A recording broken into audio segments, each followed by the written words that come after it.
Hello, hello, can you hear me? I can definitely hear you. God bless. Thank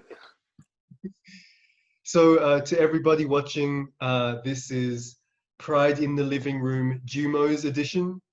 So, Pride in the Living Room was founded by the Israeli LGBT task force, Agudah, in memory of the 2009 Tel Aviv Gay Center shooting and in memory of the Jerusalem Pride Parade stabbing in 2015. And Agudah put this event together to offer a platform to LGBT Jews to share their stories. And I have been inspired to take this event back to Jewmos. And all of that said, it is my pleasure to welcome Kevin to the stage to share his incredible story. And without further ado, over to you, Kevin. you, Jared. It's such a pleasure to be with you with this initiative, and it's good for you.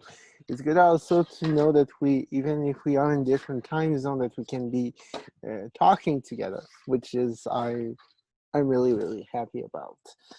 Um, First of all, I want to present to you where I am today. It's such a beautiful day here. I'm in Canada, and it's a town called Venise en Quebec, and this is my view, my 360 view that you can see, and there's the lake. This is Champlain Lake that goes all over to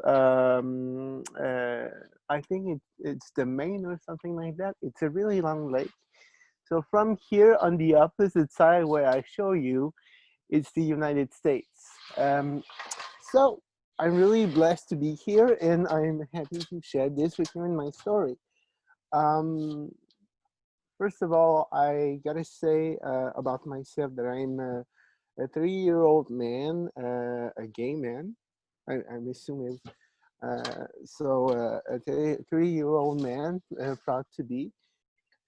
Um, I gotta say that I am a French teacher, so I'm studying to become a French teacher. I'm working in education. I've been a sub teacher for at least 2 or 3 years. So that's what I do when there's no COVID, and that's also what I will do in September. Um, and what can I say? I'm a musician. I used to do opera. I studied at some grade school here in Quebec, in both in Montreal and in Quebec City. I was looking to meet those amazing people. And yeah, besides that, I'm like the other next guy. I like to read sports and so many things. Read. Um, if I were to pick 4 moments in my life, I would say, hmm.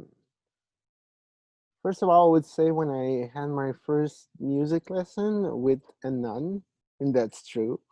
And the circumstance with this, I was auditioning to be part of a choir. Back then, I was not Jewish. I was a really proud Catholic, mind you, and I met. I went to the choir director, who was also my principal at the time, which is kind of odd. But he was a choir director, and he wanted some new singers to be part of a choir. And then I went, and he said, well, I think you're not ready, but next door there's a nun who can help you out and sing and play piano and everything. Went to see her, and I remember going into her music room, I shall say, and she was giving a lesson and everything, and she was amazing in a sense that she had so much knowledge that nobody could have possibly in music if she was not a nun in those years.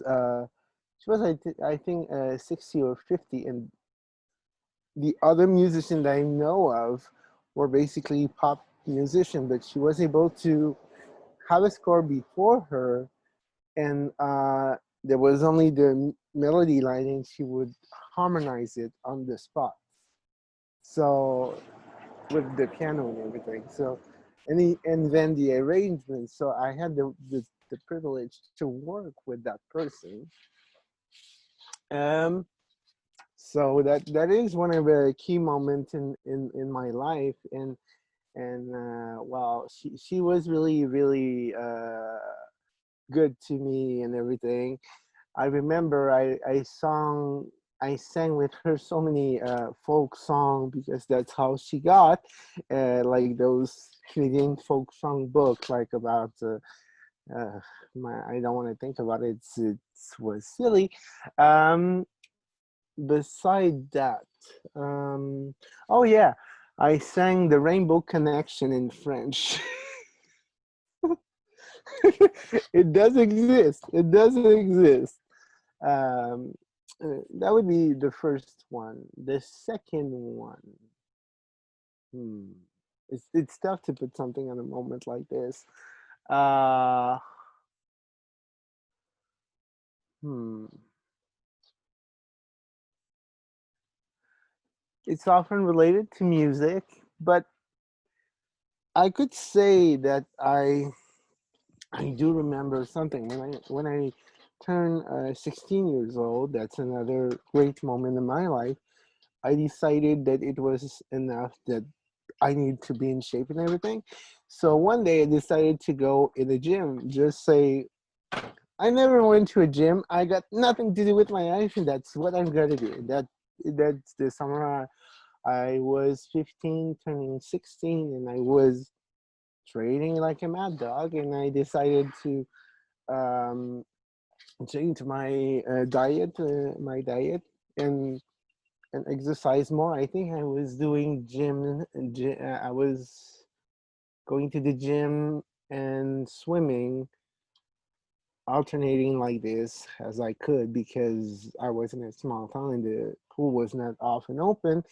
Um, but still, I remember that. I remember doing that, and it was quite something. I remember I had when I was 16, like the year how it works in Quebec. You graduate from high school at okay, that too. So so yeah, that's another moment. Another key moment would be the first time I went to a synagogue. The first time I met this, I think I was in a really tough spot, and I was. It was in 2012 that I remember of. Um, in Quebec, we had the student strike that was national and everything, and it goes beyond border, you know. Um, and I remember at that particular moment in my life, I could not trust anyone, and because you could not say if you were pro strike or you were against it, and all of that. It was a really tense context. So eventually, I went to a I looked to find new ways to connect with anything. So I decided to say, oh, I was always um, keen to know a little bit about Judaism, to use your word, and I googled, I remember gay Montreal Jewish,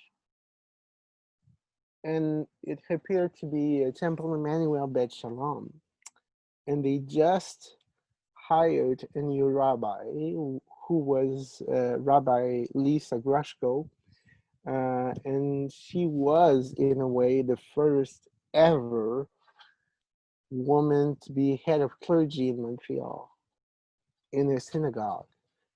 after that, it was natural because there were other female rabbis, but she was the first one. And yeah, in 2012. And that woman was really important for me because she was a little bit, you know, Kevin, I'm really happy you came here. I'm happy you choose to come here and all of that, and you can take part of it. But as long as you don't lose yourself into it, I'm more than okay with it. And she was like that. And I used to see her because I was a Jewish newbie, if you might say. And I do remember going to her and say, I went there, I went to Hillel and said, oh, this happened at Hillel, and it's da, da, da, da, da, da. Oh, yeah, they do that. I went to Chabad, and they do da, da, da, da, da, da. Okay, Chabad is another thing, Kevin. Chabad is a totally other thing. And she was like this, and she was, oh, that was amazing. uh I can, oh, now I get all the funny the funny things that happen at Chabad, and it's quite funny. Oh, I got one. um and it's really funny. I never thought it would happen. So let's say I went to any Chabad in Montreal. We'll put it this way. um and It was a back to school thingy, and there was a lot of students and everything. So it was the first time. I was really happy. Some of my friends were there and everything. And then I sit down and present myself to everyone. And then there's a guy next to me. Oh, I don't know you. How are you? And da, da, da, da, da. And then we talk and everything. And eventually, well, it's time to daven, so we daven. I remember, oh, hearing a bunch of men sing together, and they were like, oh, like any Chabad style. My goodness, that was a jubilation. So, it was so, there was so much testosterone into that film. I cannot even begin to define how much there was. Um, and then, well, it's over and everything after the Alenu. Oh my. And about 15 Kaddish after. And I'm joking. Um, so what happened after that is that we sit down and they do the Shalom Aleichem, the woman blessing, and all of that. I sit next to the guy, and he next to me, and everything. It's quite funny because it's really Chabad style. So we sit down and we talk and we talk and we talk, and eventually he says something like this. We talk. What do you do? Da, da, da, da, da, da. And eventually he asked me this question: do you live alone? And I was like, oh, okay. And then I said, yes. And you, do you live alone? And he said, yes, I live alone, you know, in the old port near the village. And I was like, because in Montreal we have a gay village. It's pretty dead, but we still have a gay village. And I was like, oh, something's happening here. And I'm at Chabad. And I was getting hit by a guy at Chabad.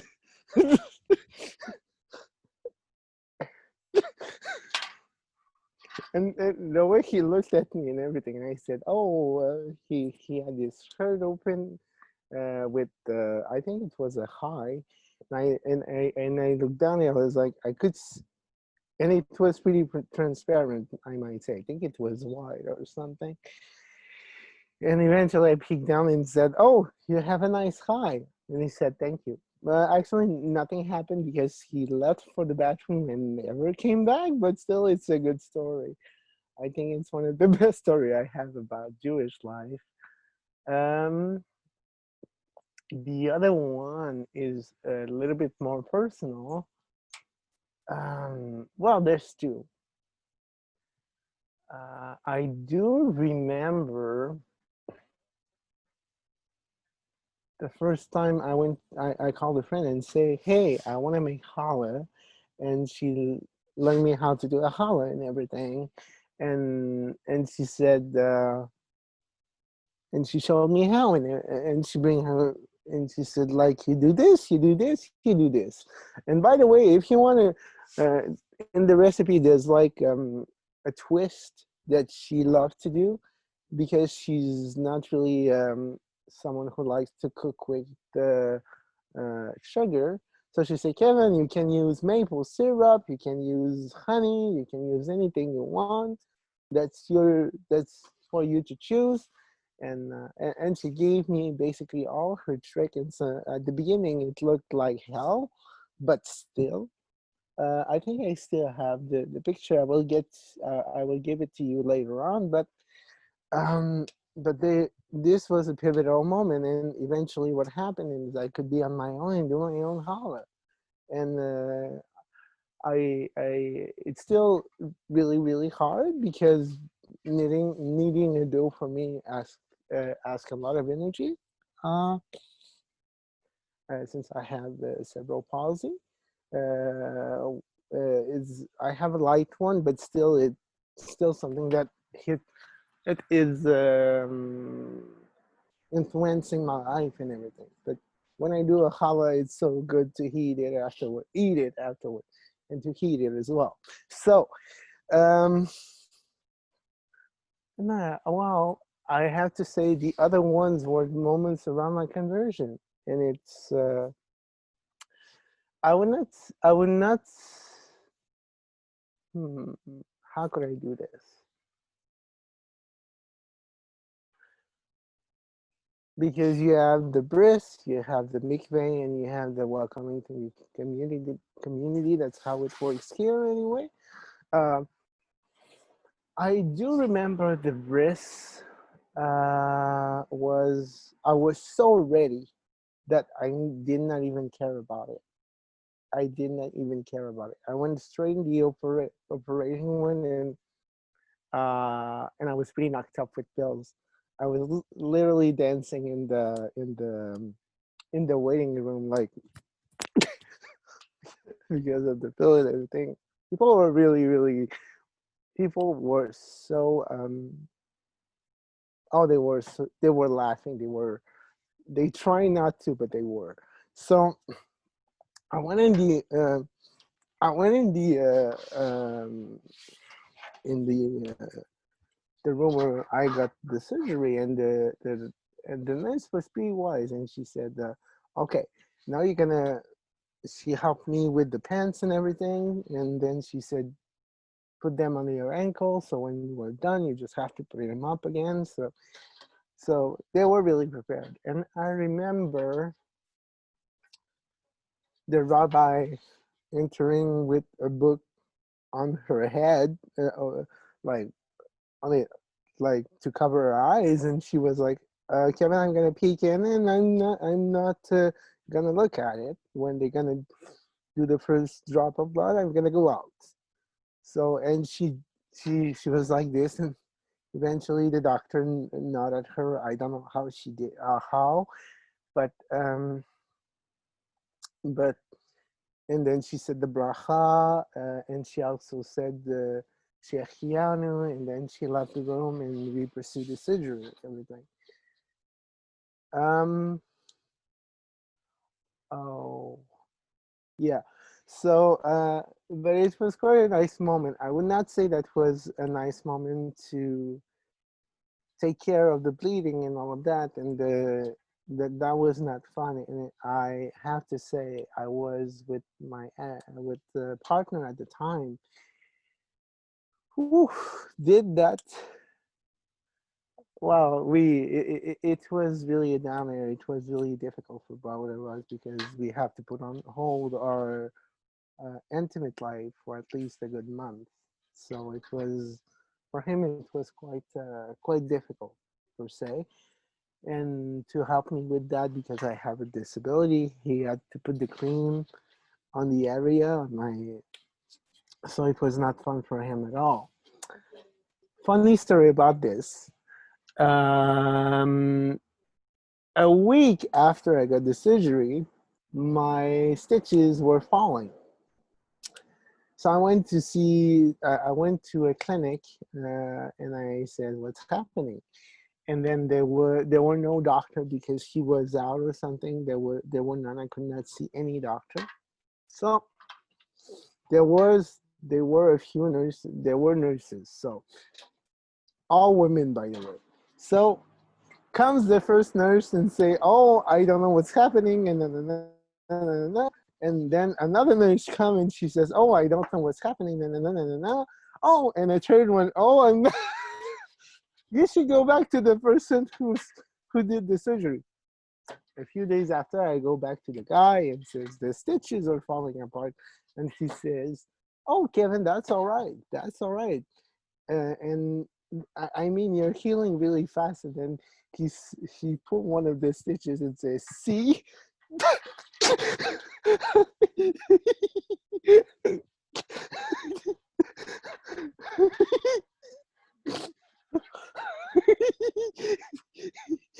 Oh. I do remember that moment like it was like if it was yesterday. It was like I just remember him like looking at it and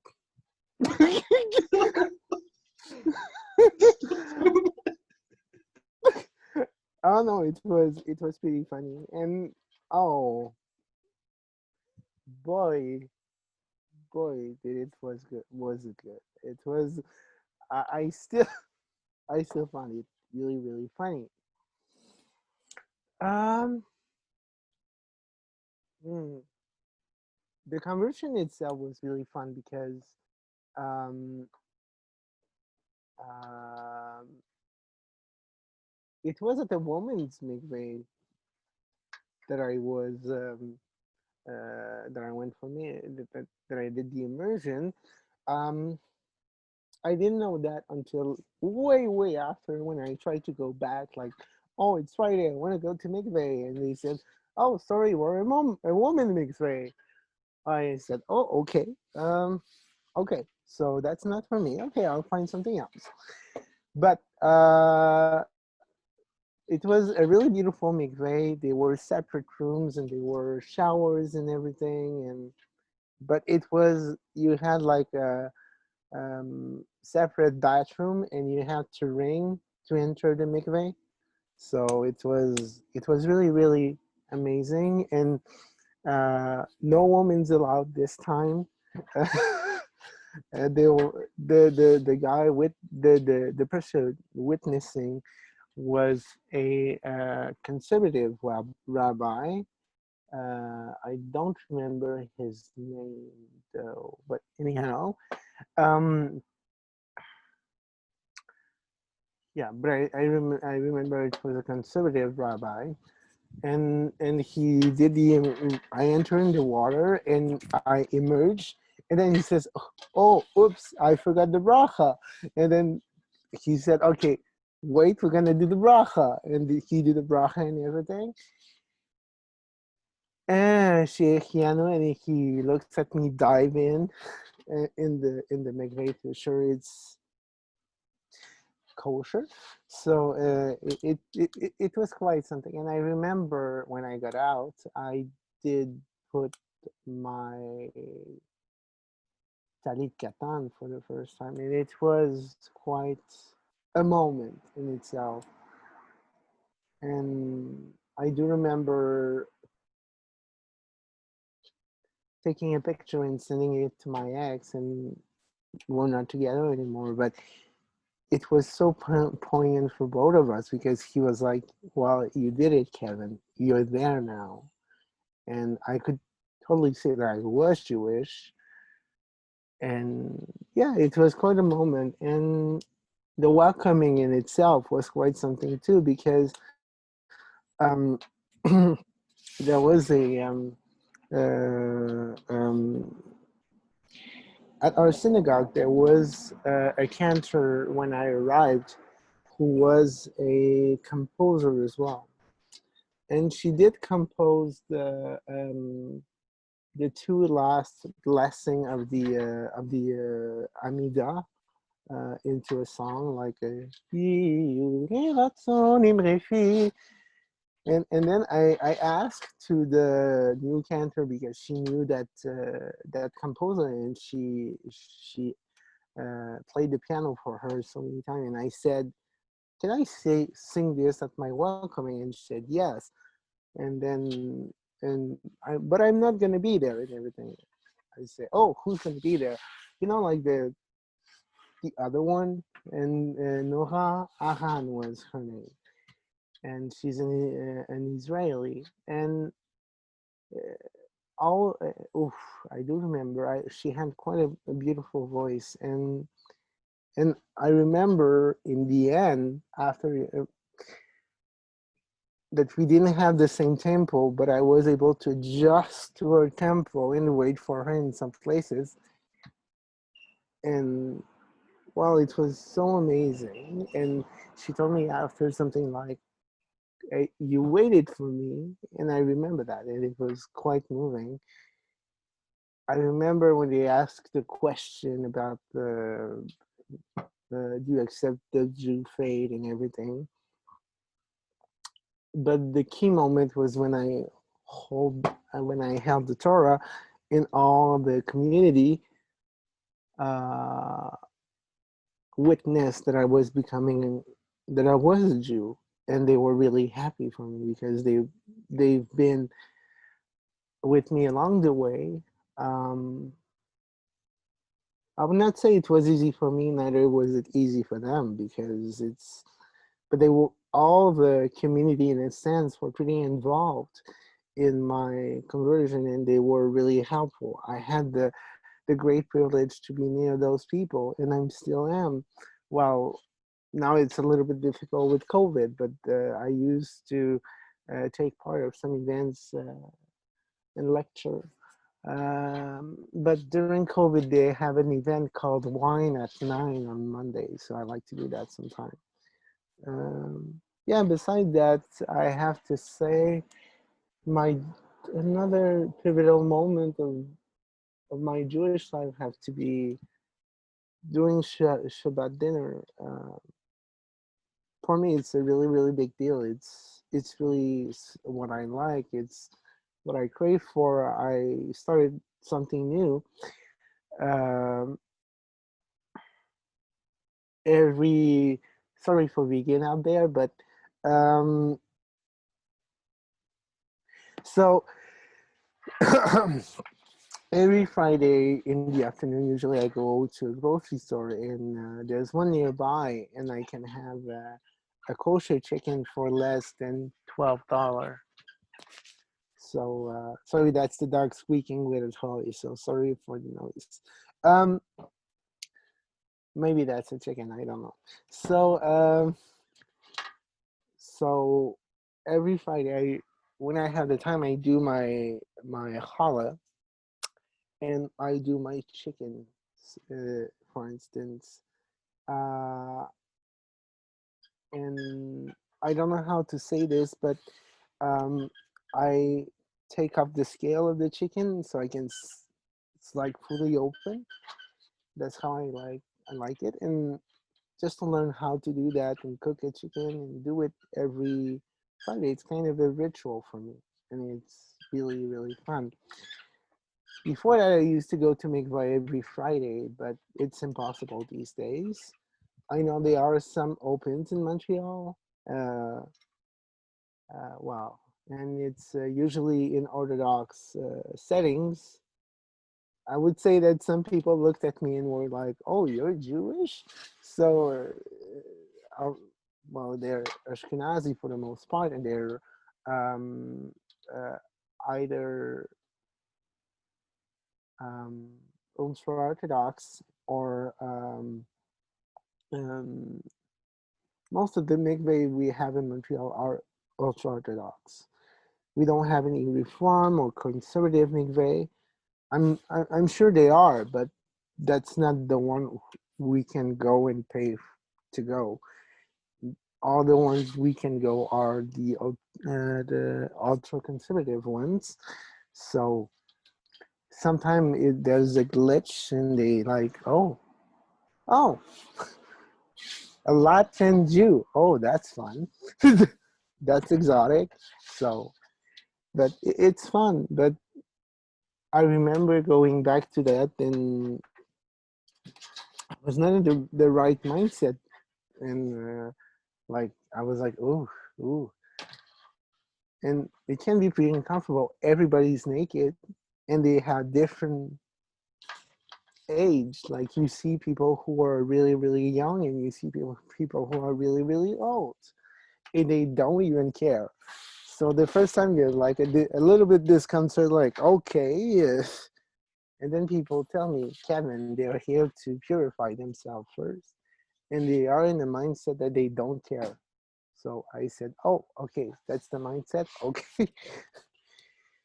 Because I don't know all these codes sometimes, and those communities are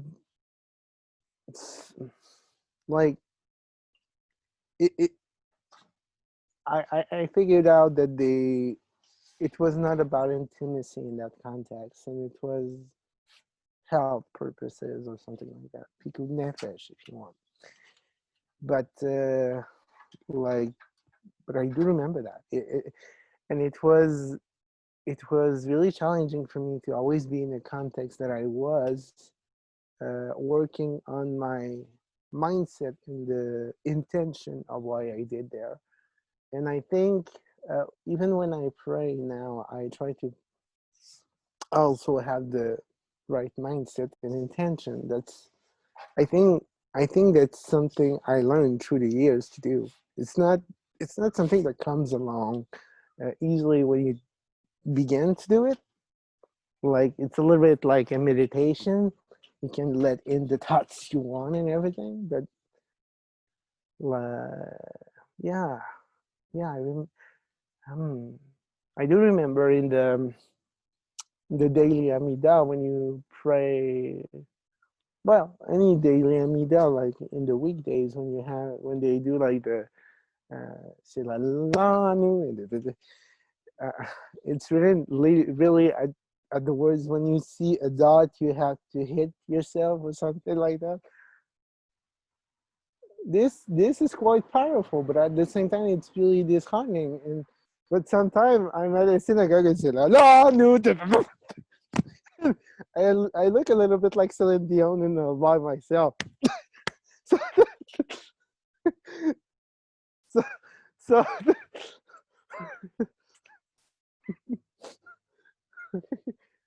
I won't sing it. So that's yeah. That's pretty much it. I have to say that um, nowadays I'm turning a little bit more traditional rather than reform, but at the same time, I'm not sure how I can play out the Shomer Shabbos thing, but that's a challenge I will have to figure out eventually. I move maybe nearer to a synagogue or something like that. Ooh, bleh. It's just that I'm trying to find a seating position that's comfortable, and he's like, sorry about that. That's the so so that's pretty much it. Yeah, yeah. I don't know if you had question or something like that, or I I would like to step in here and ask a question or two if I could. Kevin, it's really my pleasure to hear your story. You've had such an interesting journey and you speak with such passion. And I think anybody who is able to see your story, and I encourage everybody to have the opportunity. Um, what really stands out to me is someone who has come into the Jewish tradition from an older age to mm-hmm. hear your thoughts on Jewish traditions and Jewish culture and Jewish life. that it is really, it means a lot to me. It teaches me a lot. So I just want to ask you, you're Jewish, you're gay, you've spoken about your Jewish tradition. How do you incorporate your gay identity into your Jewishness? Hmm. It's I'm gonna say it in another way and twist it a little bit like my disability. It's part of my life. For me, it's like that's who I am. Period. So, and it's a part of me. Wherever I go, I'm gay. I like men's and okay. I'm just gonna say I like men. So, but yeah, and um, and it starts. The way that I reconcile it is like this. Genesis chapter 2, I think. Um, bees. Uh, so, uh, so Genesis, not Genesis chapter 2 bees. I'm sure there is something about bees somewhere, but that's not where we're getting. Um, I do remember in that chapter around there, they do say they created man, that God created man, Hashem created man, and he created in his image in a way. So that says something. Allô Jean, je suis sur un appel conférence, mais je te parle après, ok? That's a neighbor and he's really, really fun. He gives treats to the dog. Hmm? Non, c'est la voiture de ma mère. He's asking about the car. So I think that's pretty much it, how I reconcile it with my Jewish faith. And that's only what I am. And the rest is not really important. Yes, I read about how to twist the famous verse, don't lie with a man like you like with a woman, it's an abomination. But at the same time, I do remember the sentence of a rabbi telling, um, can you hear me? Okay, so, so the sentence of a rabbi was like, of course, it's not the same body. And at this, and like to unfold what is I'm just trying not to have other the thing is about that too is all you see homosexuality and gay sex period in the Jewish faith, and there's so many things and I can understand why, but at the same time, like the reason about um, the reason why they say it's an abomination today is not um, an abomination today, like sperm is life and you're losing sperm that you will not procreate with. And the other thing is also all of the thing related to worshiping pagan idols. But is it still relevant today? I don't think so. So for me, it's more they are more historical reasons rather than practical reason today. Ultra-Orthodox people will say that it's still relevant, but for me, it's not relevant anymore. It's just, well, you're who you are, and period. That's who you are. You don't have to justify yourself for it in a way. But that's how I was raised, so that's not something for everyone, I might say. Yeah. Thank you for sharing that. I want to say as well, your story about your circumcision made me go, ooh! I know it did. I know it did. It does that to a lot of guys I tell that story to. It's a And they, great first date story. yeah, it starts well a day here or it ends it pretty well. So, yeah, If you want to yeah. get out of a date, just tell that story and then you have the whole night to yourself. Oh my. Oh my. And the other thing is, I don't know for you, but um, I gotta say that dating guys is pretty difficult when you're religious, and it can be frightening for some guys. I do remember here in Quebec, people let go of religion in a way because of the Catholic Church and everything, because, well, they were really abusive, and to say the least. I just heard on the news yesterday that a group of nuns was they were pressing charge on a non-community. I think there was like 300 people in this major thing and all of that. So people are really distancing their distancing themselves of religion, and it's not that it's bad. It's just that it's how it is. If you talk to people who have my mother's age, they will say they're not religious at all.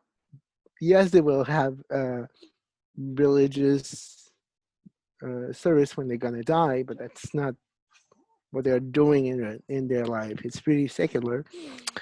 And I remember people telling me when I said, "Oh, I'm going to synagogue and I do my Shabbat and everything," and they say, basically, "Oh, I cannot be with Kevin. Religion and me, we don't fit well together." So it can be really frightening. And I remember also in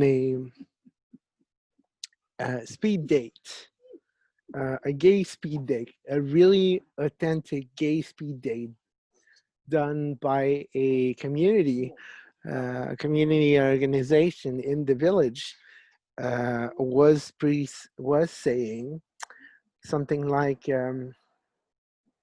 when you read the rules and the about the evening, how it's gonna work and everything, it was written something like, disclaimer: don't talk about politics or religion. So I would not say they're anything, because that's not me to judge that. I was just a little bit uncomfortable by it, because I see that can be part of someone's life and it's really important for them, and it can be pretty sad. It can be pretty sad. Like if the person you're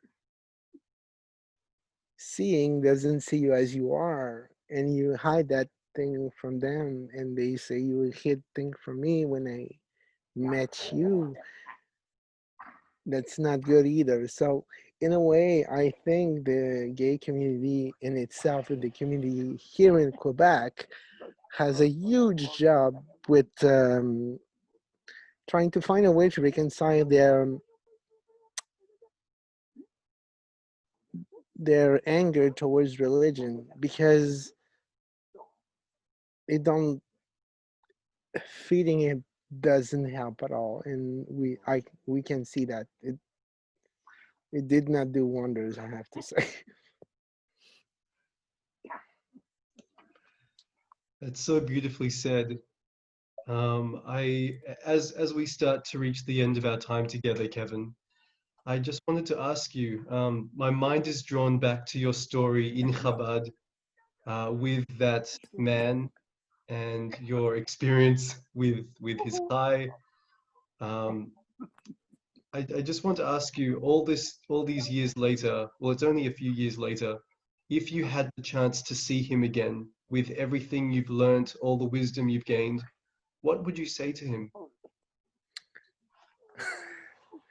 Actually, it was last last September, so it was only a year ago. I know he's a doctor. He's trying to become a working radiology. I know his name, but I never got the chance to break an arm, so I will never meet him again unless I reach him out. But um, if I were to meet him again, I'm sure I would say when he leaves for the bathroom, something like, "Well, you know, I live alone. I know you live alone. Where do we go take a drink?" or something like that. And we'll start from there because that's the only thing I can say because I don't know him and he doesn't know me. So it will start from there. Start by talking and whatever happens, happens. But I don't want to speculate on that because I would stress myself out. And yes, I have the hope to meet him again, but in a way, if it's meant to be, it's meant to be. And I don't know if I have wisdom or not. It's just that I try to live as authentically as I can. That's all. And for And yeah, someone like him who maybe isn't able to live as authentically, who maybe has to hide a piece of himself, um, maybe, what do you think about maybe that would be hard for me to live with someone like this. And I did live with people like that in the past. And I do remember, well, I'm quite loud, I'm quite extravagant. Not because I want it, it's just who I am. Like with a disability, when you go somewhere, people notice you. And if somebody is not okay or in check with who they are with me, they're gonna have a hard time, period, because they will get. Eventually, it's gonna break out because they're gonna say to me, Kevin, I cannot be with you. You're too loud. You're too extravagant, and all of this. But when I burst out laughing, and I can't control myself. When I break a glass, when I eat in a restaurant, sometimes it might look a little bit ugly to some person, but if they say that you have to step down a little, Kevin, it's gonna be hard for them. And yes, as much as I would love them and very much and be really appreciative of the time we have together, I think it wouldn't work out in the end. But I would gladly be able to support that person as a friend rather than a partner. But that's me. That's me. I figured that out. But yes, I'd like to. Okay. Um. So so the thing is, if he were, I don't think he was the guy that I met at Chabad, not so uncomfortable with himself because he was able to say that he was gay somehow. But still, it's a Chabad context. A little bit like if he were, I don't know how to say this, but there are things you can say in a particular way, um, in a particular decorum, and that's exactly what he did. I don't think he was uncomfortable. It's just that the context called for it to say, "Do you live alone? I live alone too." That's how I read it. And for me, someone who's able to talk in those terms in this kind of setting tells me that he's comfortable, at least with himself. And come on, someone who has an open shirt with a high and don't care if he has a shag or not, I think he's pretty comfortable with himself. So yeah. So for me, but yes, truly, if I were with someone who wasn't comfortable with a part of himself, it's not that I would pick on him. It's just eventually that I'm really authentic. I'm really not not loud in a bad way, but just that's who I am, and eventually I'm authentic. I ask the same from the person, and yes, I can help him to work it out, but that's not my calling. But yes, I could help him eventually say, okay, yeah, yes, I can help you out. It's not that it sounds selfish, but it's really how to help that person do the steps together, do the step alone, and then we can come back together. Yeah, because I did that for so many years and it was not good with some guys. Yeah, I'm over this. I have to say, yes, there's always thing you can evolve, but there's always a step that you can. Yeah, I don't know how to explain this more than this. I try to find better words. I think. Yeah, I don't have them at the moment. Maybe. Oh, it's 10, so it's okay. I should be okay. 10 in the morning here. Hey, look, I think you explained it so beautifully. Um, what I take away from your story is really uh, a statement about authenticity, a statement about being true to yourself and holding strong to your values, and to also be strong enough to help out someone else on their journey. And these are all things that I take from your story. And I really hope that other people get the opportunity to hear you speak, Kevin. And yeah, do you have any final parting words? Hmm. Well, first of all, I have to thank you for this opportunity, like to listen to me and to let me do this. Um, in a way, I have to say that even though we're really far away, I'm Baruch Hashem, we have technology because I think I have the pleasure to take part of your activities, but I had also the privilege to meet an amazing guy. So, and that's you. Don't blush, that's a compliment.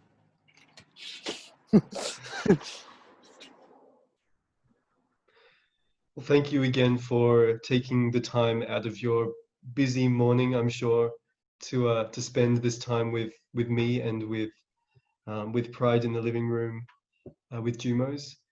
And here's to sharing our stories today and many times in the future. Indeed, indeed.